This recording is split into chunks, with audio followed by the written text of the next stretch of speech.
The morning of September 15th, I woke up to take Sebastian for his walk. As I exited the coach, I noticed the spots where the Griscoms were parked were empty. Roy was gone. Rosie was gone. Bo was gone. The Winnebago and the trailer were gone. There wasn't even a grease spot left. Somebody has kidnapped Roy and Rosie. I was expecting a ransom call any moment. I was just about to call the police when up they drove. Apparently further renovations to the Winnebago were in order and the necessary supplies were at Home Depot and not available at Walmart. We were still 248 miles from Assateague National Seashore. Obviously 248 miles in a car and without pets is not a hard day, but we both have pets and we're not exactly in cars. To make it even worse, it was a tough drive. It was very scenic though, just very slow.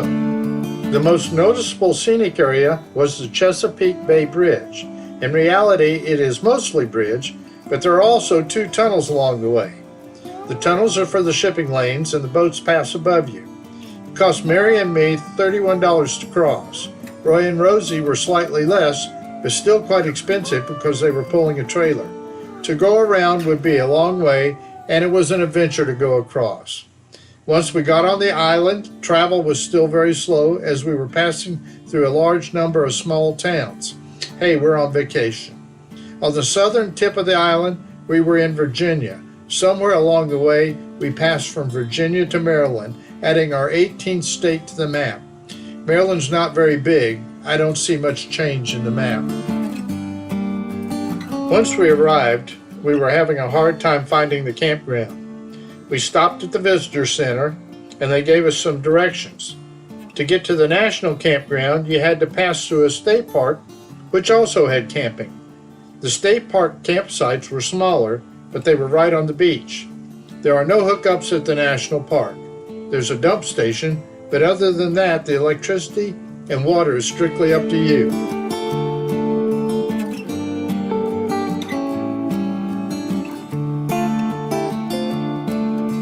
When we found our spots, they were not on the beach, they were in the middle of a sand spur patch.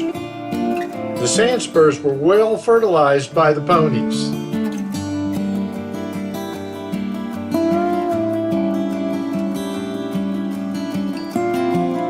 In spite of this not so great start, Assateague National Seashore turned out to be one of my favorite places on the total trip.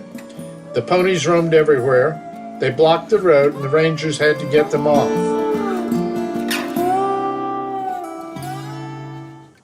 They would wander right up to your campsite.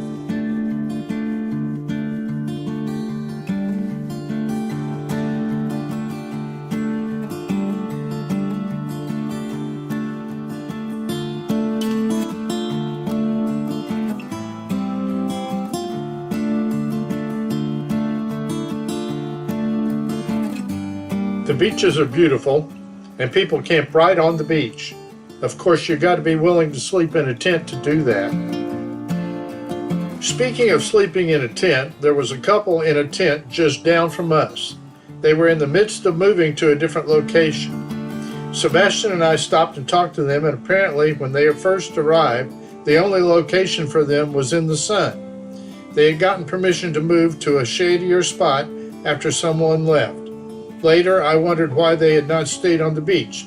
I certainly would have. That evening, we drove to Ocean City to Higgins Crab. The specialty of the place was crab, as the name would suggest. Looking at the menu, however, we didn't know exactly how to order the crab. They had them by the singles, the half dozen, and the dozens in sizes of medium, large, and extra large. Roy and Rosie ended up ordering a soft-shell crab. Mary and I opted for crab cakes. I couldn't let it go at that, though. When in Maryland, you've got to have Maryland crab. I ordered one, a medium one. When dinner arrived, I didn't know exactly what to do with my crab.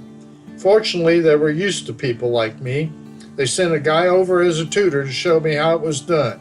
It was very good. Next time, I will order the crab.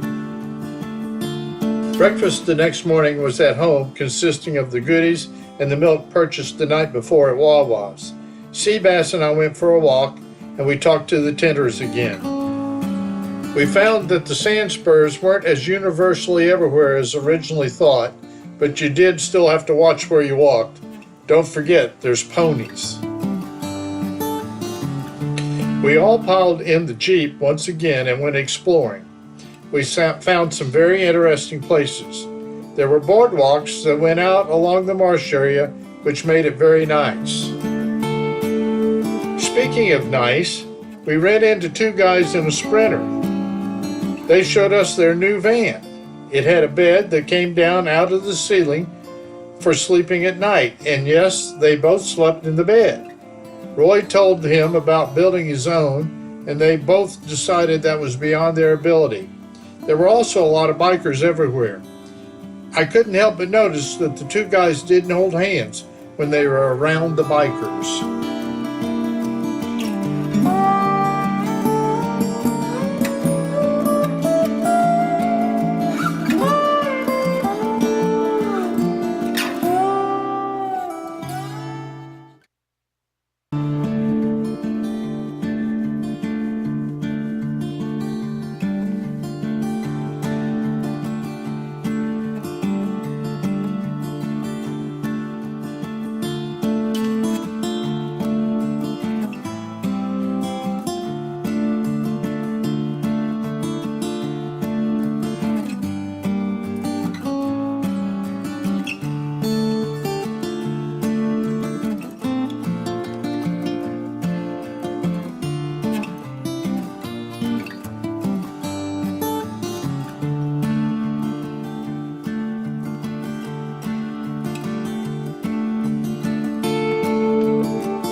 Sometime that afternoon, Roy and Rosie got a visit from a park ranger. They weren't exactly parked on the pad for their site. The reason was they'd been given a site that had some shade. But to get in the shade, you had to park a little closer to the trees. No problem, the lady said. The shade was for Bo, and she understood. She got to meet Bo. She had cats of her own. Later, Roy made a sign and put it in the window. Bo on board, or something like that. This was so future park rangers wouldn't hassle him. That afternoon, we made new plans. That's the advantage of not having advanced reservations. You can adapt. We decided that Roy and Rosie would head to Allentown, Pennsylvania to see Aunt Honey. Mary and I would head to Lum's Pond in Delaware. We would meet up again in Williamsburg and then head south. Sea Bass and I took a walk that afternoon. There running around the campers was a cat that appeared to be Bo. I peeked over to where the Griscoms were parked and they were gone.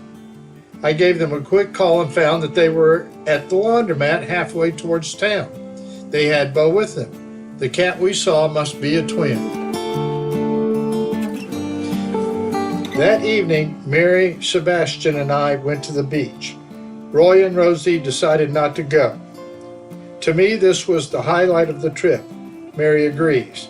We were out on the beach with the Atlantic rolling in, the sun was setting, campfires to the left and right, but all alone on the beach. It was very nice. I would like to go back someday.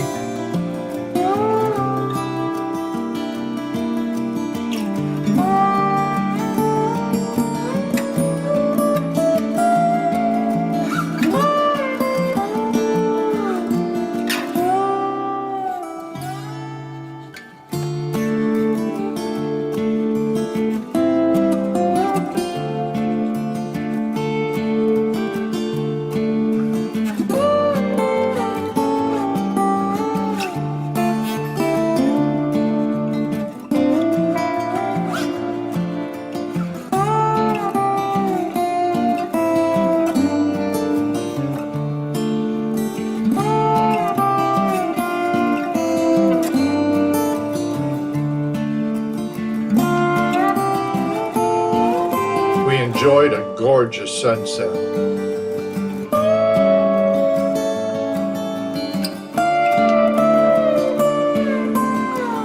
Then it was dark and time to go home.